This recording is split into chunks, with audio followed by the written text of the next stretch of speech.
Bonjour, à l'occasion de cette vidéo, nous allons parler de la répartition tripartite des infractions. Cette question m'est parvenue, ou cette préoccupation m'est parvenue de la part de M. Maoulou Freud, me demandant d'expliquer ou de faire une vidéo, toujours dans le cadre de mes vidéos, une vidéo dans laquelle je parle de la répartition tripartite des infractions. Alors, il faut savoir que la répartition des infractions, avant de parler de la répartition légale, la répartition des infractions peut se faire de diverses manières. Et pour faire cette répartition, il faut tenir compte de leurs éléments constitutifs.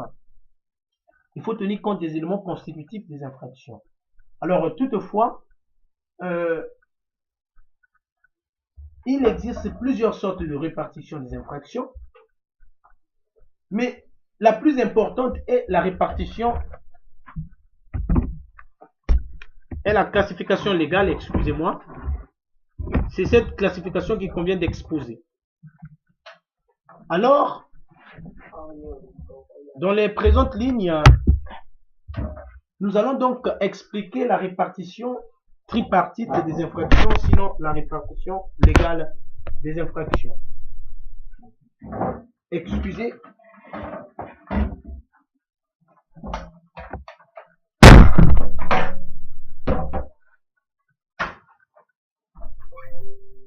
Les classifications qui tiennent compte soit de l'élément matériel, soit de l'élément moral seront examinées avec l'élément auquel elles se rattachent. Mais pour classer entre elles les différentes infractions, le législateur, donc celui qui a l'initiative de la loi, a tenu compte de leur gravité. Voilà pourquoi nous allons parler de la classification en fonction de leur gravité. C'est donc la classification tripartite des infractions qui nous intéresse ici. Pourquoi le législateur a classé les infractions selon leur gravité? C'est parce que toutes les infractions n'ont pas une même ampleur, n'ont pas une même gravité. C'est en ce sens que le législateur, ayant la connaissance de cela, il a introduit dans le Code civil la classification tripartite des infractions. Et la classification des infractions en fonction de leur gravité, elles sont autrement appelées classification tripartite.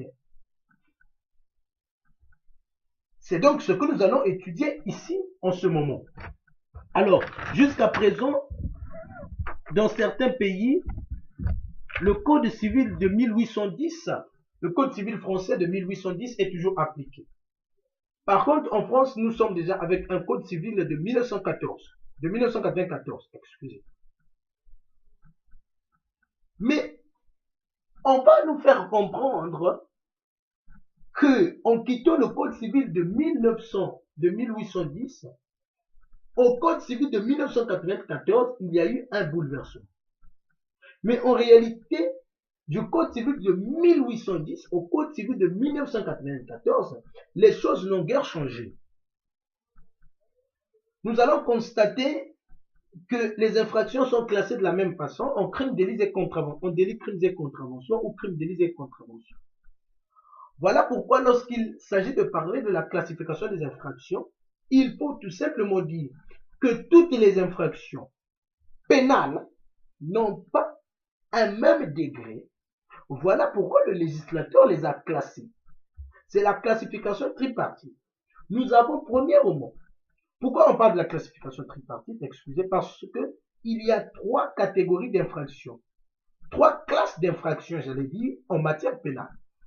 Nous avons les infractions les moins graves, les contraventions. Les contraventions sont les infractions les moins graves en matière pénale et elles sont du ressort du tribunal de police. C'est le tribunal de police qui a compétence de connaître des contraventions, ou le tribunal de police a compétence de connaître des affaires en matière contraventionnelle. Et il y a 5 degrés de contravention. Les contraventions de premier degré, de deuxième degré, de troisième degré, de quatrième et de cinquième degré. Mais les contraventions de quatrième degré, de cinquième degré plutôt, ainsi que les 4 autres contraventions, avant la suppression du juge des référés, n'étaient pas le ressort du tribunal de police. Il y avait le juge des référés qui avait compétence de connaître la 5e classe de contravention et le tribunal de police de connaître les 4 premières classes de contravention. Mais avec la suppression du juge des référés, les 5 classes de contravention sont du ressort du tribunal de police. Il y a plusieurs personnes qui vont se poser la question de savoir, est-ce que le tribunal de police, c'est le commissariat de police? Est-ce que le tribunal de police, c'est la gendarmerie? Est-ce que le tribunal de police, c'est un poste de police? Mais non, le tribunal de police siège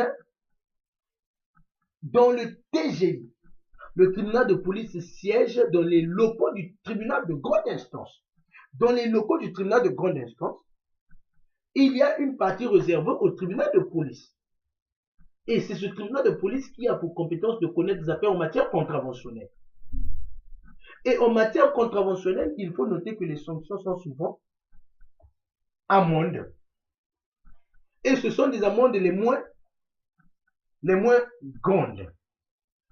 90 € d'amende, c'est une contravention.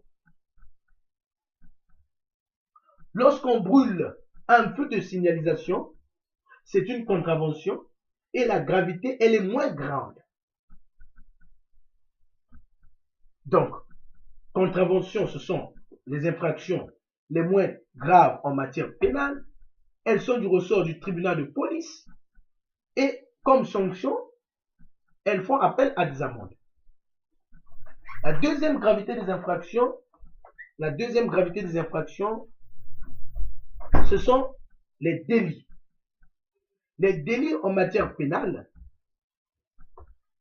le délit est du ressort du tribunal correctionnel. Je ne dis pas d'une cour, mais d'un tribunal parce que il y a une différence entre une cour et un tribunal. Et je consacrerai une vidéo pour ça, à l'occasion de laquelle je parlerai des institutions judiciaires. Les délits sont du ressort du tribunal correctionnel. Et les délits sont les infractions, les moyennes infractions en matière pénale. Après les contraventions, nous avons les délits. Un délit, ce peut être une conduite en état d'ivresse. C'est un délit. Une conduite en état d'ivresse est un délit. Et en matière délictuelle, les sanctions sont souvent amende et emprisonnement. Très souvent emprisonnement de 5 ans. En matière délictuelle, il peut y avoir emprisonnement de 7 ans aussi. En passant, j'aimerais faire savoir que depuis beaucoup d'années, le divorce, l'avortement plutôt, n'est plus un crime. Il est entré dans la classe des délits. Mais là aussi, je consacrerai une vidéo pour expliquer pourquoi est-ce que un avortement n'est plus un crime, mais un délit. Ça va faire appel à la notion du statut juridique de l'enfant à naître avec les théories catholiques et les théories classiques. Donc, nous avons parlé des contraventions, des délits. Deuxième gravité d'infraction en matière pénale. Et le tribunal qui a pour compétence de connaître les affaires en matière délictuelle, nous avons dit que c'est le tribunal correctionnel qui siège à l'intérieur du tribunal de grande instance. Et nous avons dit qu'en matière délictuelle, les sanctions sont souvent amende et emprisonnement. Amende et emprisonnement de 5 ans, de 7 ans. Mais en matière délictuelle, on peut aussi appliquer un emprisonnement de 10 ans. Et j'ai donné comme exemple de délit Conduite en état d'ivresse, c'est un délit. Avortement, c'est un délit. Et après, les contraventions et les délits, les infractions les plus graves en matière pénale, ce sont les crimes. Si les mots ont un sens, à en croire le professeur Philippe Comte et Patrick Mestre du Chambon, un crime, c'est le fait de tuer. Un crime, c'est le fait de tuer. Lorsqu'on dit de la personne qu'elle est criminelle, c'est que cette personne a commis un crime qui peut être un meurtre, qui peut être un homicide volontaire ou involontaire, qui peut être un parricide. Ce sont les idées, sinon ce sont les thèses soutenues par les professeurs Philippe Comte et Patrick Mestre du Chambon, Philippe Comte et Patrick Mestre du Chambon, sur la notion de crime. Le crime est l'infraction la plus grande en matière pénale. Un crime, c'est le fait de tuer. Le fait de tuer est un crime. Voilà. Alors, le tribunal qui a pour compétence de connaître les matières, le tribunal qui a pour compétence de connaître en matière criminelle, c'est la cour d'assises. En matière criminelle, c'est la cour d'assises qui a la compétence de connaître les contentieux en matière criminelle. Et la cour d'assises n'est pas un tribunal, mais c'est une cour. C'est suivant la hiérarchie des tribunaux. La cour d'assises, c'est une juridiction de premier degré, de première instance, l'équivalent du tribunal de grande instance en matière civile. Crime, la plus grande gravité des infractions. Exemple de crime, meurtre.